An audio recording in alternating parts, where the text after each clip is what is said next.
bienvenida a mi podcast. Espero que estés muy bien. Yo este fin de semana, si todo está y sigue como está planeado, estoy en un lugar increíble del que ya te estaré contando por aquí en las próximas semanas y también estaré hablando de eso en Instagram. Si todavía no me sigues, que yo supongo que sí, pero bueno, por si acaso, me puedes encontrar en @RoxanaMarroquinCoach. Bueno, pero no vengo a hablarte de eso porque ya habrá tiempo de hablar de este super viaje que tengo planeado. Vamos al grano, vamos al tema. ¿Tienes lo que hay que tener para triunfar? ¿Tienes lo que hay que tener para alcanzar el éxito? Esta es una pregunta que se hacen muchísimo mis clientas cuando llegan a trabajar conmigo. Es muy curioso porque todas son mujeres con muchísimo talento y han llegado lejos en su carrera profesional. La mayoría hoy son abogadas y consultoras, pero bueno, también he tenido auditoras, también he tenido ingenieras, arquitectos también, ¿o no? Bueno, todas estas personas llevan más de 15, casi 20 años en su trabajo, alguno más, y les ha ido muy bien.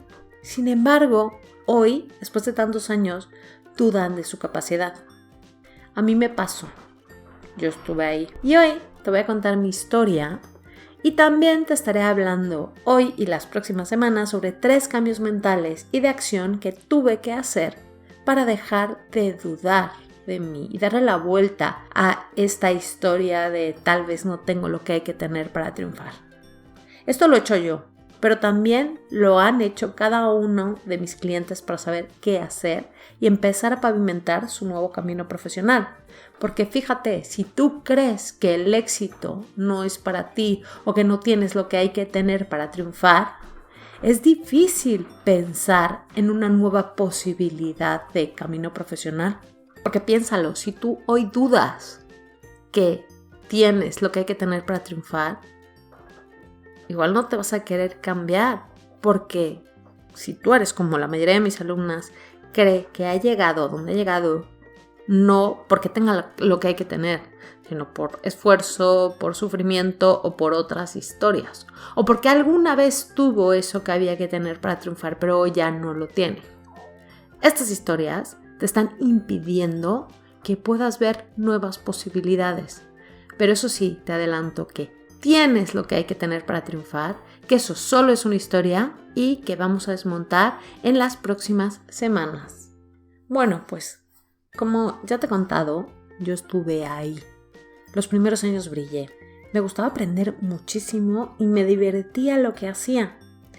Vamos a ver, siempre supe que eso que estaba haciendo no era lo que más me emocionaba en la vida. Pero bueno, como ya te he contado en otros episodios, a mí la marcha me ha ido siempre. Y muchas veces en mi vida he escogido el camino más difícil, el que supone más retos. Esta sensación de esto no es lo mío es algo que siempre me acompañó. Pero en el momento como estaba aprendiendo, no me importaba. Sabía que de futuro no era lo que quería hacer. Tampoco sabía que sí quería. Sabía que en algún momento de mi vida quería emprender, pero en qué no tenía ni idea. Pero bueno, pues yo seguía ahí. No me planteaba cuándo era ese largo plazo, cuándo iba a venir eso del emprendimiento. Simplemente seguía. Y esta sensación, eso sí, esta sensación de esto no es lo mío, iba creciendo cada vez más.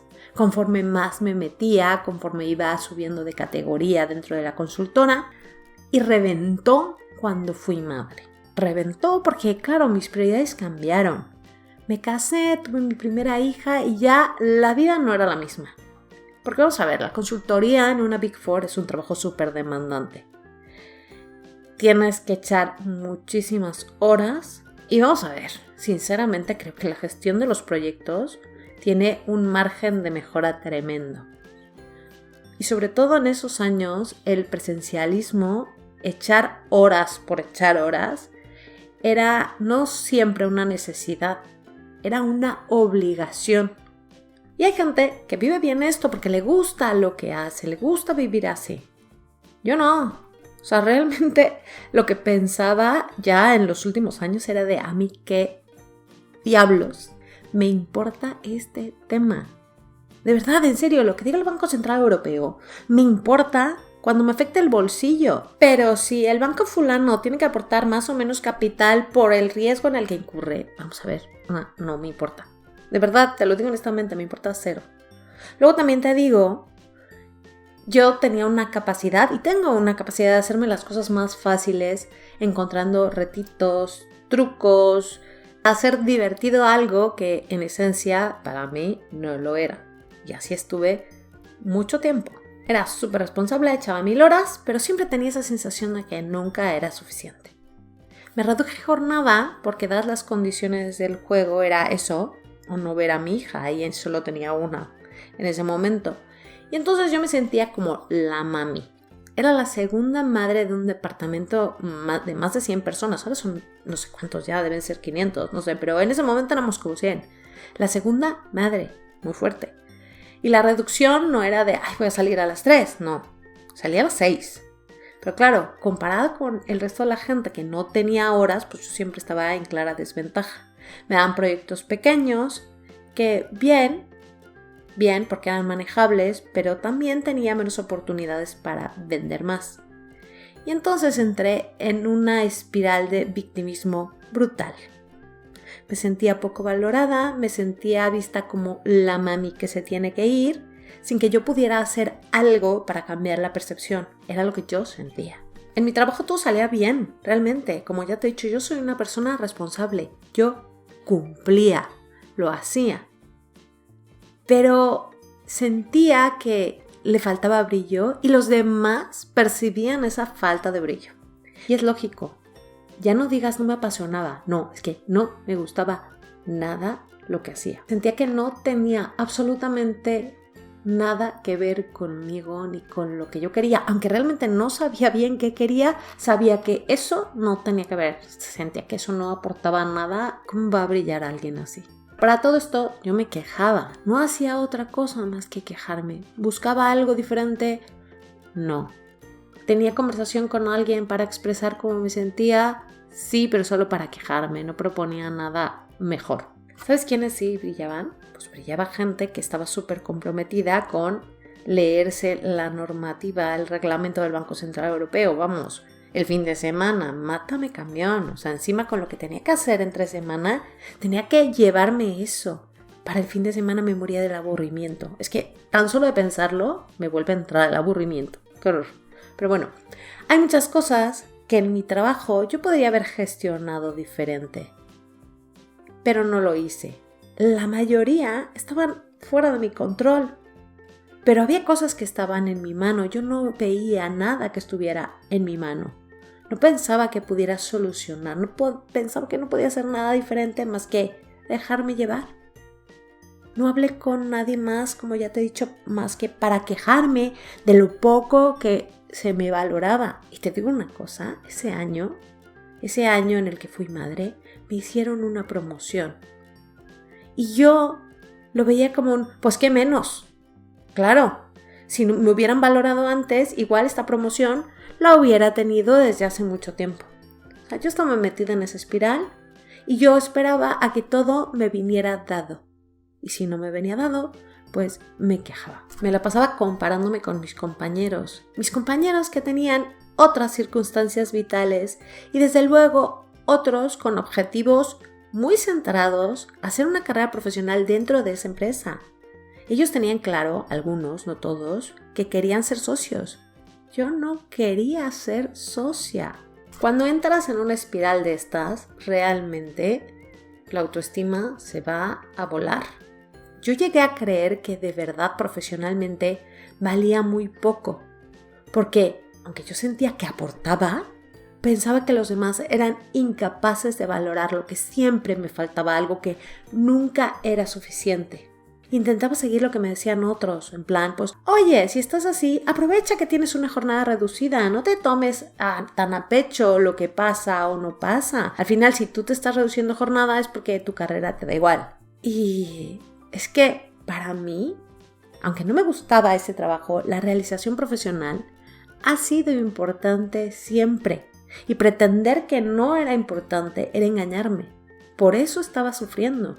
porque tenía una completa desalineación de mis valores, de lo que era importante para mí.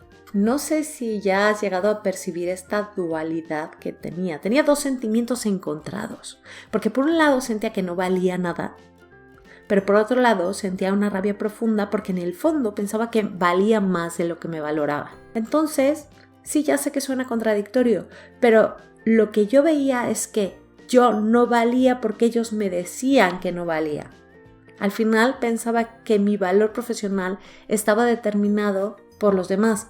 Y en realidad hoy te cuento que ellos no es que pensaran así, es que realmente pensaban que yo no quería estar ahí, que no tenía ningún interés en seguir esa carrera profesional. Y esa era la realidad. Siempre que cuento mi historia, tengo y rememoro esas emociones encontradas que tenía. Pero al final, lo que yo acababa pensando es que si yo no valía, es porque ellos habían acabado con mi autoestima. Eran ellos los que me hacían sentir así. Estaba convencida de que quería dejar ese trabajo, pero no sabía qué podía hacer, entonces me sentía atrapada. Recuerdo cada 31 de diciembre, en el momento después de las uvas, que eran esas felicitaciones, esos buenos deseos, y siempre tenía ese deseo, esa idea de ¿será este año? ¿Será este año el que haga algo diferente? ¿El que por fin deje ese trabajo? Y esto fue durante un montón de uvas, porque yo no lo dejaba. Yo pensaba, como ya te he dicho, que eran ellos los que me habían hecho sentir así. Pero el punto es que yo ya me sentía así. Me sentía poco merecedora. Sentía que profesionalmente valía poco, porque si había dedicado tantos años y realmente estaba considerada como la mami, que no brillaba, etc., pues llegó un momento que me sentía hecha polvo. Y está el tema del merecimiento que te acabo de mencionar. El merecimiento del éxito. Yo pensaba que como tuve una vida acomodada durante mi vida, realmente nunca me faltó de nada. De hecho, tuve muchas comodidades. Pude viajar, pude hacer muchas cosas que igual no todo el mundo podía hacer. Entonces, como no me había costado sudor y lágrimas, sangre, pues igual no me lo merecía. O tal vez también pensaba, fíjate la historia de que como mi abuelo y mi padre habían triunfado, pues yo era la tercera generación que venía a cagarla. O también a veces pensaba y me explicaba que, no sé, que igual no era eso, que simplemente fui madre y cuando fui madre me volví tonta y ya está. Todos tenemos historias que contarnos de por qué tenemos o no tenemos lo que hay que tener para tener éxito, para triunfar. Puedes contarte historias familiares como me he contado yo. Puedes echarle la culpa a otros por dañar tu autoestima, como hice yo también. Pero el punto es que está ahí, la duda está. Y este es uno de los principales peros que vas a tener para ver posibilidades de hacer algo distinto. La duda de ser o no ser capaz de triunfar en algo nuevo, porque no sabes si tienes lo que hay que tener. Y hay gente que directamente, como yo también en su momento, madre mía, lo vulnerable que estoy siendo en este episodio, madre mía lo que te he contado. Bueno, voy a seguir y espero que cuando termine no digas, vaya caos de episodio, porque a veces así lo siento. Cuando te estoy hablando de mis emociones, que sentía una cosa pero sentía la otra, parece que te estoy contando que estaba soñando con un lugar que era mi casa, pero no era mi casa. Que me voy. Que sí, que hay personas que hemos tenido la duda de si somos capaces de triunfar. No en algo nuevo, así, en cualquier cosa, sin contexto. Esta creencia, esta idea, esta historia que te cuentas, es una creencia dominó. ¿A qué me refiero? A que si aprendes a que caiga y hacer que caiga, otras más van a caer. O sea que esto te va a abrir muchísimo tu mapa de posibilidades. Pensar que no tienes lo que hay que tener, hoy te mantiene atascada y sobre todo frustrada. Porque dudas de si tienes lo que hay que tener incluso para triunfar en tu trabajo actual. Como para ahora querer hacer algo en lo que ni siquiera tienes muchísima experiencia. Y si te pasa como a mí, pues te piensas que no es suficiente y sin que nadie venga a decirte nada, Tú misma te preguntas y te increpas, ¿tú a dónde crees que vas? A ver quién te has creído que eres. Esta película te la montas en la cabeza y te imaginas contando que quieres hacer cosas en una comida, en una cena familiar, y te da muchísimo miedo lo que te van a decir. Te da pánico pensar lo que te van a decir tus padres. ¿Estás loca? ¿Dónde vas? O tus jefes. ¡Ay, fuera de aquí no vas a conseguir nada! Oye, y hay algunos que lo dicen, pero bueno, eso ya lo hablaremos en su momento. Es de ellos, es su manera de pensar. Pero bueno, tu manera de pensar, tu relato de no ser suficiente, te está dañando tu autoestima. No son ellos los que la dañan. Eres tú la que permites que tu autoestima se esté dañando. Y mientras más se daña, todo esto se convierte en un círculo vicioso, porque al final más abierta estás a que puedan herirte. Mientras más herida estés, menos autoestima y así, la pescadilla que se muerde la cola. Y además es que mientras más refuerzas esta historia, peor es la manera en la que te miras. Porque, ¿sabes qué hace tu subconsciente? Esto ya hemos hablado, pero lo repito. Tu subconsciente obedece lo que tú le dices. Si tú le dices que eres de una manera determinada, él no va a cuestionar. ¿Soy o no? No, ejecuta lo programado. Yo soy una prueba viviente de ello. Y al final, uno no es lo que hace, pero sí hace lo que es. Ahora, que estés siendo tú de una manera determinada hoy, no quiere decir que ya tengas que ser así para siempre, que esto sea recuperable, ¿no? Porque si no, no estaríamos aquí. Pero requiere de mucho trabajo interior. Y de este trabajo interior van estos 3 episodios. La primera cosa es, pregúntate qué es lo que te está aportando a ti pensar que no eres suficiente, pensar que no tienes lo que hay que tener para triunfar. Así a bote pronto me vas a decir, claro, nada, no me aporta nada, me aporta sufrimiento. No, porque si fuera así no te aferrarías a esta historia. Tú te aferras porque hay algo que te está dando. ¿Sabes qué es? Seguridad y protección. Si tú te cuentas que no eres suficiente, no tienes nada que hacer. ¿Para qué te esfuerzas? Total, tú eres de las que no consiguen nada. Entonces, ¿para qué te vas a esforzar? ¿Para qué vas a molestarte? ¿Para qué vas a buscar algo incierto si es que tú no vas a conseguir nada de todas maneras? Y tal vez ni siquiera eres consciente de esta conclusión. Tal vez no, probablemente no lo seas. Tú solo sientes que no eres suficiente, que no tienes lo que hay que tener y te sientes triste, te sientes rabiosa e impotente. Pero esta impotencia es cómoda. Piénsalo. Si esto de tener o no está en tu poder, pues no te queda más remedio que quedarte ahí, en lo seguro, protegida ante un cambio, asqueada sí, pero segura. Porque sabes lo que hay. Hay caca. Pero es una zona con certidumbre, ¿sabes? O crees que sabes lo que va a pasar. No solamente se trata de cambiar las creencias por cambiarlas. No es tan sencillo. No es tan sencillo si tú no identificas aquello que esa creencia y esa manera de vivir te está aportando. Ojo, que también esta seguridad que crees que tienes es una ilusión. Y tiene un punto victimista, un puntote victimista, porque claro, no está en tu poder y ya está. Pobrecita.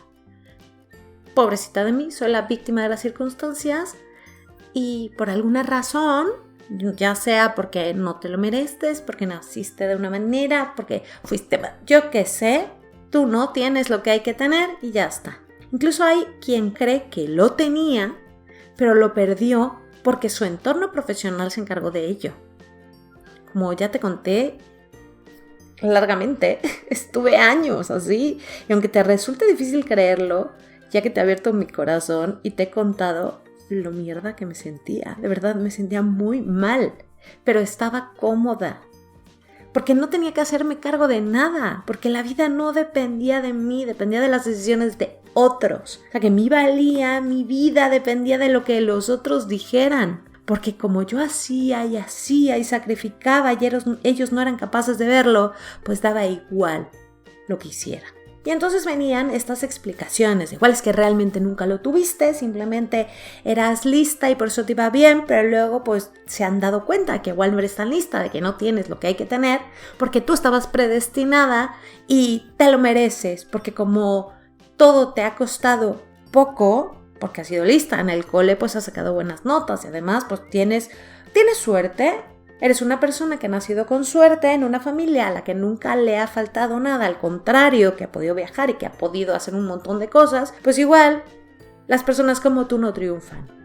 Eres la tercera generación, eres la tercera generación que viene a cagarla. Estaba siendo una víctima. No me hacía cargo de nada, echaba balones fuera y solo tenía que esperar mientras me lamentaba y señalaba a los demás como la causa de mi pena y desgracia. Incluso culpar, fíjate qué duro, a todo aquello que realmente tenía que agradecer en la vida. Una persona que no toma las riendas de su vida, que no se hace cargo de sus decisiones, ahí se queda.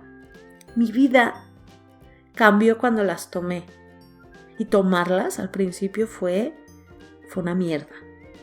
Tú imagínate pensar que la culpa es de todos los demás y luego darte cuenta de que eres tú la que elige en su vida y que ha tomado decisiones. No son los demás los malos. Los demás van a su bola, sí, y con esto no quiero blanquear un entorno en el que tal vez te han hecho mobbing, etc. Ellos pueden ser malos, pero tú tienes algo que decir al respecto, tú tienes que hacer cosas al respecto. No eres un papelito que está a su merced, no. Pero yo, incluso en situaciones que podrían considerarse que no eran justas, yo decidía no hacer nada, solamente me quejaba. Esto darme cuenta de mi responsabilidad en lo que era mi vida, en lo que hacía, en lo que pensaba, en lo que sentía, ha sido de las cosas más dolorosas que he vivido. Y por eso también es tan cómodo quedarte en el victimismo, porque lo otro duele y tu cerebro no quiere dolor, no quiere decidir diferente, aunque a la larga eso signifique cambiar de vida a mejor. Tener o no tener lo que hay que tener para triunfar no es algo que te venga dado, no es un designio divino, es una decisión. Eliges buscarlo o te quedas donde estás. Me encantaría decirte dormida en tus laureles, pero no, realmente te quedas llorando en tu cama de espinas. Entonces, te voy a responder a la pregunta y también te ayudaré a que le des la vuelta, porque eso es lo que vamos a estar haciendo en los próximos episodios. ¿Tú tienes lo que hay que tener para triunfar? Lo tienes. Sí, aunque te resulte difícil de creerlo, me dirás que no te conozco. Ya es verdad, no te conozco. Pero creo que todos tenemos la capacidad de tenerlo, porque todos somos nuestra mejor versión en potencia. Y convertirnos en esa mejor versión es una decisión, y esa decisión solo depende de ti. ¿Y cómo decidir eso, Roxana? Claro, esto no es chasqueo los dedos y ya está, ahora vas a creer en ti. No. Lo primero es darte cuenta de que puedes. Y espero que para esto te ayude lo que te he contado. Lo siguiente es encontrar evidencia, pero ya lo veremos la semana que viene. Te mando un abrazo y nos escuchamos muy pronto.